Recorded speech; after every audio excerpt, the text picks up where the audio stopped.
Friends, இன்றைக்கி திங்கக்கிழமை. So காலையிலே எல்லா வேலையும் முடிச்சுட்டு இன்றைக்கி எலெக்ஷன் ரிசல்ட் பார்க்கலாம் அப்படின்னு சொல்லிட்டு நானும் எங்கள் அம்மாவும் பிளான் பண்ணியிருந்தோம். ஸோ அதனால் காலையிலே அம்மாவுக்கு ஹெல்ப் பண்ணிகிட்டு இருந்தேன். இன்றைக்கி கருவாட்டு குழம்பு வைக்கலாம் அப்படின்னு சொல்லிட்டு வெங்காயம், அது கூட கத்திரிக்காய் இதை போட்டு நல்லா சுருள வதக்கிக்கணும்.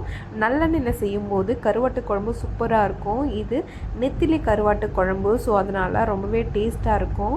வெங்காயமும் கத்திரிக்காயும் நல்லா எண்ணெயில் வதங்கினதுக்கப்புறம் தக்காளி ஆட் பண்ணிக்கலாம். இதில் மாங்காய், அதுக்கப்புறம் பலாக்கொட்டை, அதுக்கப்புறம் நமக்கு வாழைக்காய் இருக்குல்ல, இதுவும் ஆட் பண்ணிக்கலாம்.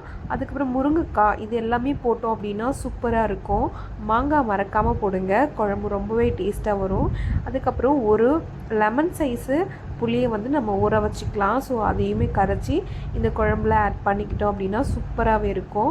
அதுக்கப்புறம் தேவையான அளவு உப்பு, மிளகாத்தூள், தண்ணி எல்லாத்தையும் ஆட் பண்ணி நம்ம இந்த நெத்திலி கருவாடை நல்லா சுடு தண்ணியில் கழுவி அதுக்கப்புறம் போட்டோம் அப்படின்னா சூப்பராக இருக்கும். கருவாட்டு குழம்பு செம்மையாக இருந்துச்சு.